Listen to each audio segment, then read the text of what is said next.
All right, guys, hard to believe, but we're there already. May is upon us, and it's time to get ready. These are my top plays for May. Let's go. Before we get the ball rolling here, guys, remember, general disclaimer on this. You can read the facts down below, but this is not financial advice. I'm not giving you financial advice. This is for education purposes only. Any decisions you make with your finances, you should do your own research. Speak to a financial advisor if you don't know what you're doing. But this is not to be copycat. This is me giving you my ideas, my thoughts on what I'm going to do with my portfolio. You guys need to make informed financial decisions for yourself. That isn't going to happen here on YouTube. You need to do your own research, do your own due diligence, or seek out a financial professional that can help you out. So it's been a wild run of the year, guys. I haven't really been playing a ton in the bio and healthcare sector so far this year. However, that's all going to change. 2 of the 3 plays for May are going to be plays that are reliant on the healthcare sector. Biden is looking bullish into healthcare this year, guys. We're talking about Medicare coming down to the age of 50. We're seeing all kinds of spending happening in that as the COVID crisis subsides. People are going to be heading back into the clinics to get procedures, to get treatments they haven't been able to get up to this point, especially in the US. So this is going to be a big month for bio, in my opinion. I'm going to throw you guys out a couple of tickers. The first one we're going to take a look at here, though, is SHG. Now, for those of you in the States that are checking your dashboard right now and going, SHG, I can't find it, because it's a Canadian company, okay? So what you'd be looking at right now is SHGFF. It's actually going to be uplisting to the NASDAQ as I want to make sure I get that right. Skylight Health Group, SLHG, later this month, okay? So that's the first big news on this, guys. SHG, this Canadian OTC company, works in healthcare. They own clinics. Their expansion model is to buy profitable clinics and make them more profitable. They offer a version of telemedicine. They have medical insurance that they provide internally in their clinics. They are growing by profit, so they acquire a group of small clinics that they see profitability in. They buy them. They put in their own system. They get the existing client base there on their insurance process, and then they move on to another clinic, and they're just slowly buying and accumulating chains, okay? So that's number one on this is rapid expansion is something that they're looking for. They're buying into the US, heading into that bullish medical sentiment that we're going to see. That's number one. NASDAQ listing is number 2. This stock is looking to update. This is number 2. They're looking to uplist to the NASDAQ, guys. This is a big deal. This is not a small play. When a Canadian OTC company uplists the NASDAQ, you see a lot of ETFs that hold kind of this healthcare portfolio or these low mid-cap stocks, these micro stocks. These ETFs buy up shares in these stocks because they are now a part of the NASDAQ. So that's going to be positive growth on this. Now, this thing is floating around that $1.45, $1.40 range right now. Canadian, $1.40 Canadian. As it uplists into the NASDAQ, guys, I'm expecting to see a price movement on this probably closer to the $3, $4 range, which is a pretty solid 100% return. That's kind of my estimate where I'm going on this. Set your own price targets, but definitely worth taking a look, in my opinion. All right, so if, SHG wasn't really for you, it's a Canadian ticker, you're not really sure about uplistings, what that looks like, no problem. I got something else.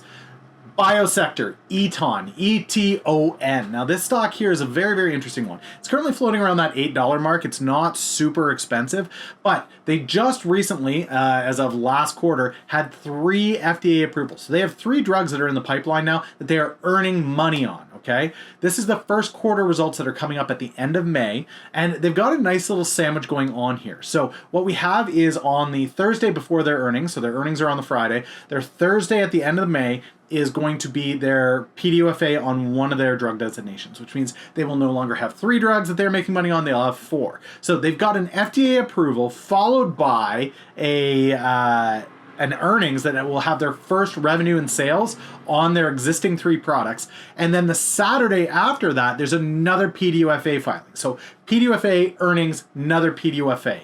This sandwich is unlike anything I've ever seen.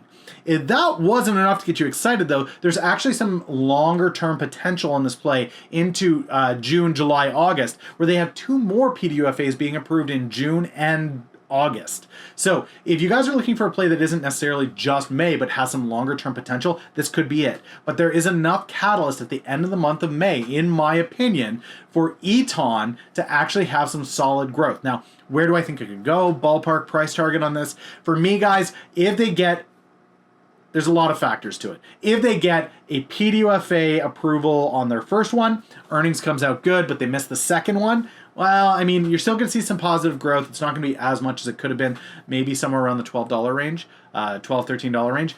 If they can only show good earnings, but they don't get either of the PDUFAs, I don't think we see it move too much. The positive earnings isn't going to be enough.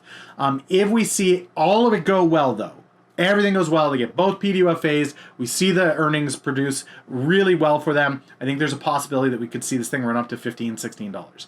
That's my personal opinion. Again, guys, take a look at the DD, open it up, take a look, whether you use TipRanks, StockTwits, Eton, Seeking Alpha, whatever you're using, just check it out. There's a lot of news in the feed on it. I'm really, really bullish on the fact that we have those approvals coming and sandwiching around in earnings. That's going to be their first revenue positive earnings. So I'm excited to see what that ticker does. Last but not least, guys, my third pick for May, and this one is a little bit of an oddity because this is not a sector that I usually play a lot, but the shipping industry is on fire right now, guys.